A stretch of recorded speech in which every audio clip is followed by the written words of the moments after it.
Allen Iverson once said, I don't know any franchise players that come off the bench. I don't know any Olympian that comes off the bench. I don't know any All-Star that comes off the bench. I don't know any former MVP that comes off the bench. I don't know any three-time scoring champ that comes off the bench. I don't know any first-team All-NBA that comes off the bench.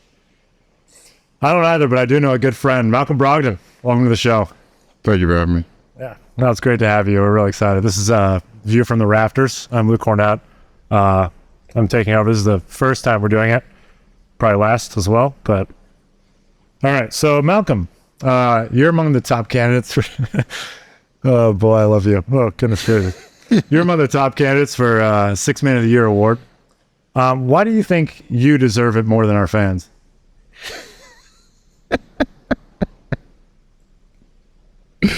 If our fans could be a part of the race, they would win it. You could try to like offer your votes for them, possibly, and just kind of. That's not legal. It's not. Team great. It's not possible. It's not possible. Isn't thankfulness a pillar? I don't know. All right. So the other week, you spent some time at the United Nations discussing clean water. Would you like to talk about your work there at all? Yeah, I have a foundation that focuses on clean water. We build clean water wells in East Africa, Tanzania. I went to the UN to speak about it. That's awesome. Yeah. I was just thinking about it. Like, how about you spend just like a little bit less time at the UN and a little bit more time with the US?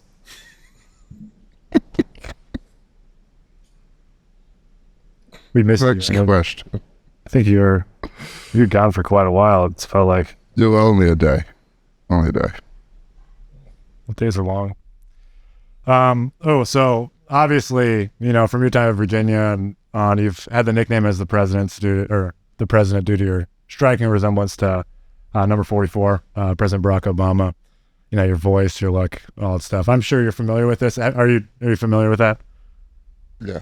All right. Well, also you've been pretty politically active. And I was just wondering if you might have a future campaign on your own. I actually polled teammates to see like what question they'd want me to ask you concerning your future campaign. And there's really just one thing that came around resoundingly. Like every single person on the team was primarily concerned with this. So if you could, answer from your, not your delegates, but constituents, they'd appreciate that. So the one question I got from the team was unanimous. What would you do to decrease tax rates for high-income earners? There's inflation's a big problem, so you don't have any plans? I don't have an answer. You don't have any plans for that? I didn't say I was ever running. You might want to prepare yourself. People say I should run. I've never said that. So okay. Well, I think you could do it. I'm not obligated to answer that. So I think you should be a little more glass half full on that one. I think you can do it. Okay, I appreciate it. There you go. Malcolm Brogdon running for president. How old do you have to be? 35? 20 never. 35, so you could have done it like 6 years ago? 20 never. Is that right? Very young. The joke there is that he's old because he spent all his time in college. All right. Well, here's another one. So Malcolm, you graduated from Virginia. Bachelor's degree in history. Impressive. And a master's in public policy. Am I correct? Correct. Thanks, Wikipedia.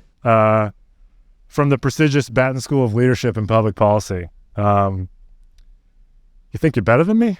I don't like that one. You're going to discard that one. All right. That's horrible. Yeah, that one was bad. That one didn't really have anything to it. Too. Oh, that's horrible. You're just trying to get content, That's what it's all about. Just selling our souls. Here we go.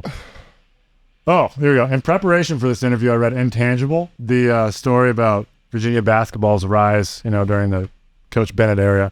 You read that? I actually did. Sam gave it to me. Sam read it, and then he gave it to me, and I actually read it. Believe it or not, we sit next to each other on the plane. I would not read it next to you because I was embarrassed reading it. That would be bizarre if I saw you open that book. And I was like, I'm going to have to wait till I get... Yeah, it'd just be weird. It'd be weird. Yeah, no, it'd be like reading with the whole running joke of you being a Virginia guy. And you're present throughout quite a lot of it. Anyways, so in the book, several stories of your incredible work ethic were well documented. Like over and over, people were talking about how hard you worked. And now, having been around you for, almost a full year, a full regular season. I just want to ask, what happened?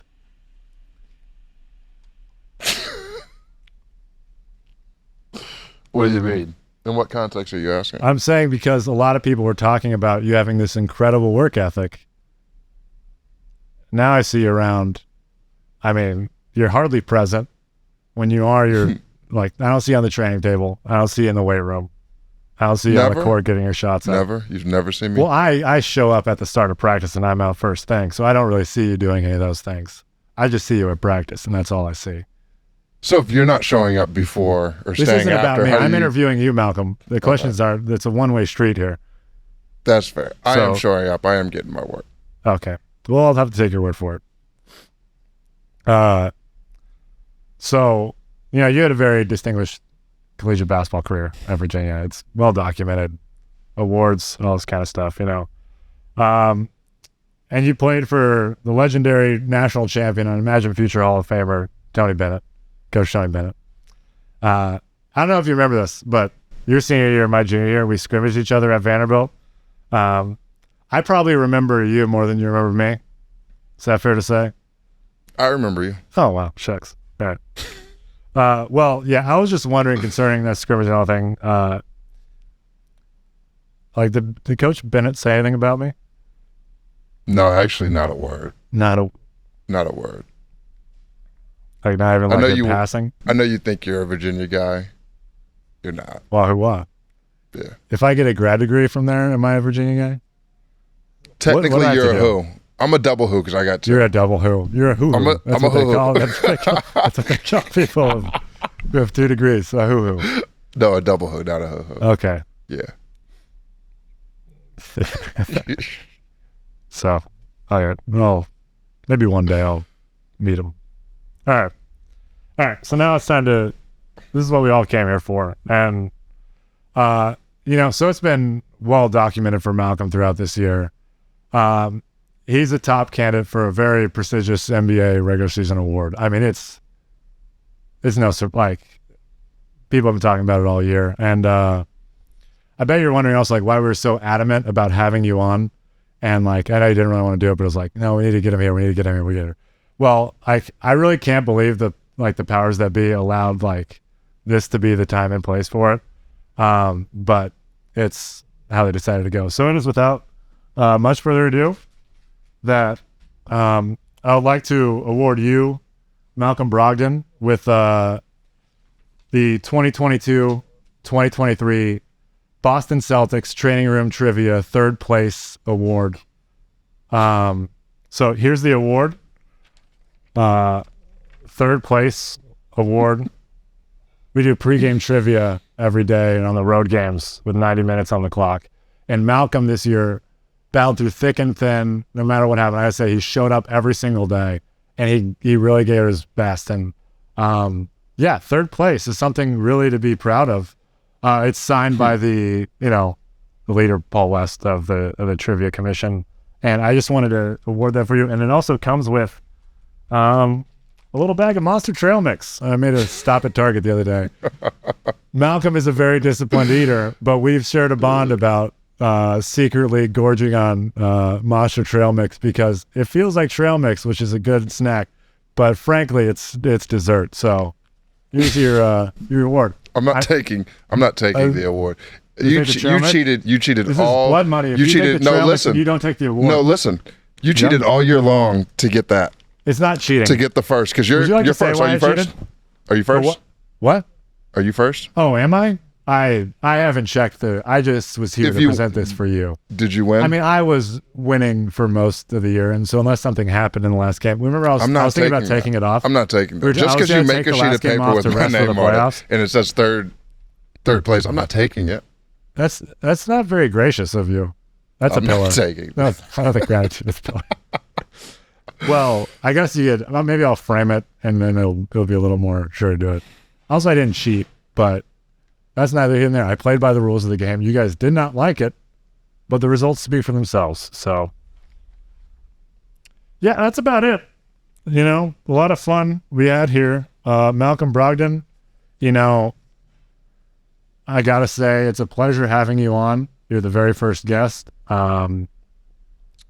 a day that will forever go down in infamy? Well, that's probably not it. That's probably not how I want to land in with that. That's not great. But yeah, thanks for having me on. And I'm sorry that you didn't want to accept your prestigious award. But we'll hang on to it for you. The interview, this was solid until you brought that out. Oh, what are you talking about? You did really good. Third is really good. And there's like 5 competitors. Sorry. So third of 5 is like middle of the pack. I think third of 5, if you had a full team for 5 people, I think there'd be 2 starters. So technically you'd be the 6th man of the trivia. Thanks, Malcolm. It's a pleasure to have you on. Love you.